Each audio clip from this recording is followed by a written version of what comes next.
¿Qué tal? Esto es No Comment y en esta ocasión quiero reseñar brevemente el libro Historia del Diablo, siglos XII al XX, de Robert Muchamblet. Es un texto de historia cultural en el que se narra la historia del diablo como figura simbólica desde su aparición en la escena europea a partir del siglo XII bajo la forma de emblema del mal y de la bestia inserta en el alma del pecador, de acuerdo a la percepción judeo-cristiana. Prosigue con la cacería de brujas que hubo en los siglos XV y XVI, en el que se acusaba a mujeres y hombres, pero principalmente mujeres, de actos demoníacos o de brujería, hasta llegar al inicio de la declinación del diablo en la época de la Ilustración.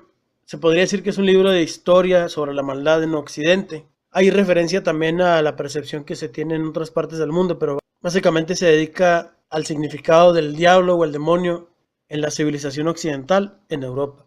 Muchemblet considera que la historia es un movimiento, un flujo que termina en nosotros, nos modela, avanza sin cesar y la cultura se va tejiendo de manera incesante. Y tratar este tema del diablo sin morbo y sin una connotación religiosa o antirreligiosa, sino simplemente verlo como un fenómeno social y cultural, nos ayuda a entender la importancia del tema. Tanto el ser como la cultura son rubros con sentidos que se acumulan redistribuyendo experiencias de siglos pasados, lo cual hace apasionante a la historia y le da la sensación de continuidad en la diferencia característica de cada época.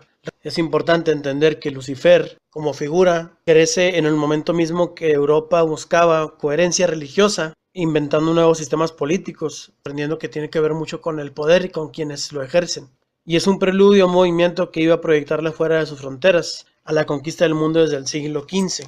Cuando las potencias europeas llevan la civilización, como ellos la entendían, a lugares remotos de Asia y de América, después de que se descubre el continente como tal, llevan en una mano la religión y en la otra la violencia, representada por las armas. Y cuando le imponían su visión religiosa a los pueblos que conquistaban, obviamente tenían esa visión maniquea del bien y el mal. Si te portas bien, la recompensa es ir con Dios. Si te portas mal, vas al infierno, en donde reina Satanás. Y esa idea se introdujo en la mente de las personas hasta imponer un mecanismo de control religioso, social, pero con una intención de dominio político y económico. Y con el paso del tiempo, pues también histórico. El autor considera que estudiar la cultura implica no solo limitar el esfuerzo de una producción legítima a los aspectos superiores de la civilización, como el arte o la literatura, que representan la gran tradición. Dice Muchamblet que la pequeña tradición también existe. Cabe recordar que en Europa, tanto en el arte como en la literatura, se empezó a incluir la figura del demonio como contrapeso de la fuerza que tenía el cristianismo.